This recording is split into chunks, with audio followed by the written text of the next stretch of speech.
American കുടിയേറ്റ നയങ്ങളിൽ വൻ പൊളിച്ചെഴുത്തുമായി ഡൊണാൾഡ് ട്രംപ് ഭരണകൂടം 19 രാജ്യങ്ങളിൽ നിന്നുള്ള കുടിയേറ്റ അപേക്ഷകൾ പൂർണ്ണമായും മരവിപ്പിച്ചിരിക്കുകയാണ്.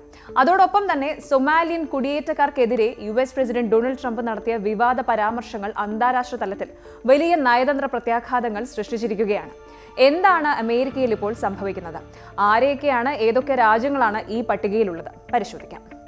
ദേശീയ സുരക്ഷാ ഭീഷണി മുൻനിർത്തിയാണ് ട്രംപ് ഭരണകൂടം ഇങ്ങനെയൊരു ഡിസിഷൻ എടുത്തിരിക്കുന്നത്.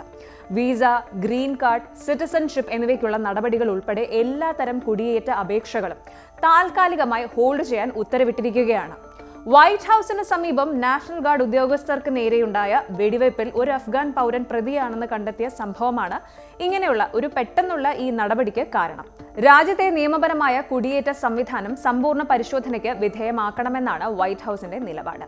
Afghanistan, Myanmar, Iran, Libya, Somalia, Sudan, Yemen, Venezuela, Haiti, Cuba തുടങ്ങി ഹൈ റിസ്ക് രാജ്യങ്ങളായി ഭരണകൂടം തരം തിരിച്ച രാഷ്ട്രങ്ങൾ ഈ പട്ടികയിൽ ഉൾപ്പെടുന്നുണ്ട്. ഈ രാജ്യങ്ങളിൽ നിന്നുള്ളവർക്ക് ഇനി ഒരറിയിപ്പ് ഉണ്ടാകുന്നതുവരെ അമേരിക്കയിലേക്ക് പുതിയ വീസയോ നിലവിൽ അമേരിക്കയിലുള്ളവർക്ക് പെർമനന്റ് റെസിഡൻസി അഥവാ ഗ്രീൻ കാർഡോ ലഭിക്കില്ല എന്നതാണ് കാര്യം.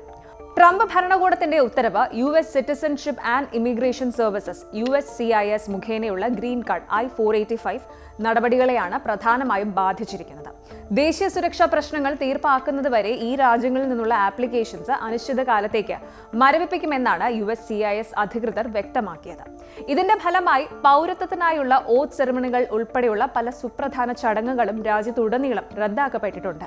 മാത്രമല്ല 2021 ജനുവരി മുതൽ 2025 ഫെബ്രുവരി വരെ ബൈഡൻ ഭരണകാലത്ത് അമേരിക്കയിൽ പ്രവേശിച്ച എല്ലാ അഭയാർത്ഥികളുടെയും ഗ്രീൻ കാർഡ് അപേക്ഷകൾ മരവിപ്പിച്ചിട്ടുണ്ട്. ഏകദേശം 2 ലക്ഷത്തിലധികം അഭയാർത്ഥികളെയാണ് ഈ പുതിയ പോളിസി ചേഞ്ച് നേരിട്ട് തന്നെ ബാധിച്ചിരിക്കുന്നത്. കഴിഞ്ഞ 4 വർഷത്തിനിടയിൽ രാജ്യത്തെത്തിയ ഈ അഭയാർത്ഥികൾ ഇനി ഫുള്ളായിട്ടുള്ള ഇന്റർവ്യൂ നേരിടേണ്ടി വരും. കൂടാതെ അഫ്ഗാനിസ്ഥാനിൽ അമേരിക്കയെ സഹായിച്ചവർക്കുള്ള പ്രത്യേക കുടിയേറ്റ വീസകൾ പോലും താൽക്കാലികമായി നിർത്തിവെച്ചതായി റിപ്പോർട്ടുകളുമുണ്ട്. ഇതിലെല്ലാത്തിലും ഉപരി നിർണായകമായ ഡിസിഷൻ എന്നത് രാജ്യം ഏതുമായിക്കോട്ടെ എല്ലാ എഫമേറ്റീവ് അസൈലം, അതായത് എഫമേറ്റീവ് അഭയം തേടൽ അപേക്ഷകളും USCIS നിർത്തിവെച്ചു എന്നതാണ്.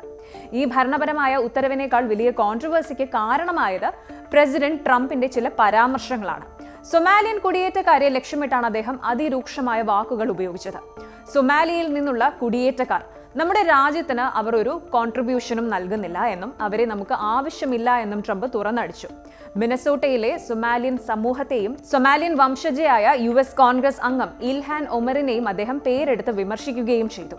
ഈ പരാമർശങ്ങൾ ഇപ്പോൾ അന്താരാഷ്ട്ര സമൂഹത്തിൽ ഒരു ഡിപ്ലോമാറ്റിക് ക്രൈസിസിന് വഴിവെച്ചിരിക്കുകയാണ്. മുൻപൊരിക്കലും ഇല്ലാത്ത വിധം കടുത്ത ഭാഷ തന്നെയാണ് ട്രംപ് ഇവിടെ ഉപയോഗിച്ചിരിക്കുന്നത് എന്നതും ശ്രദ്ധേയമാണ്. ഇതിന് പിന്നാലെ മിനസോട്ടയിൽ നിയമവിരുദ്ധമായി താമസിക്കുന്ന സൊമാലിയൻ കുടിയേറ്റക്കാർക്കെതിരെ ടാർഗറ്റഡ് എൻഫോഴ്സ്മെന്റ് ഓപ്പറേഷൻ ICE നടത്താൻ പദ്ധതിയിടുന്നതായും റിപ്പോർട്ടുകളുണ്ട്. എന്നാൽ മിനസോട്ടയിലെ സൊമാലിയൻ സമൂഹത്തിൽ 95% പേരും US പൗരന്മാരാണെന്നിരിക്കെ ഇങ്ങനെയൊരു നീക്കം ഇത് കമ്മ്യൂണിറ്റി പ്രൊഫൈലിംഗിന് കാരണമാകുമെന്ന് വിമർശനമുയരുന്നുണ്ട്.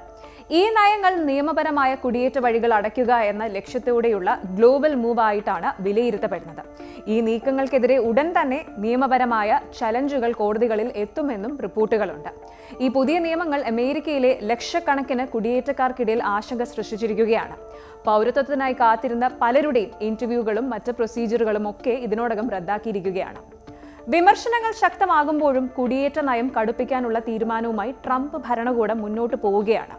അമേരിക്കയുടെ ദേശീയ സുരക്ഷ ഉറപ്പുവരുത്താൻ കഴിഞ്ഞ ഭരണകൂടം നൽകിയ എല്ലാ ആനുകൂല്യങ്ങളും റദ്ദാക്കേണ്ടി വരുമെന്ന സൂചനയും ട്രംപ് നൽകിയിട്ടുണ്ട്. അമേരിക്കൻ അതിർത്തികളിലെ സെക്യൂരിറ്റി കടുപ്പിക്കുക എന്ന ലക്ഷ്യത്തോടെയുള്ള ഈ തീരുമാനങ്ങൾ വരും ദിവസങ്ങളിൽ കൂടുതൽ രാജ്യങ്ങളിലേക്ക് വ്യാപിക്കുമോ എന്ന ആശങ്കയും നിലനിൽക്കുന്നുണ്ട്. അമേരിക്കൻ പൗരന്മാർ അല്ലാത്തവർക്ക് ലഭിക്കുന്ന എല്ലാ ഫെഡറൽ ആനുകൂല്യങ്ങളും സബ്സിഡികളും നിർത്തലാക്കാനുള്ള ശ്രമങ്ങളും ഭരണകൂടം ആരംഭിച്ചിട്ടുണ്ട്.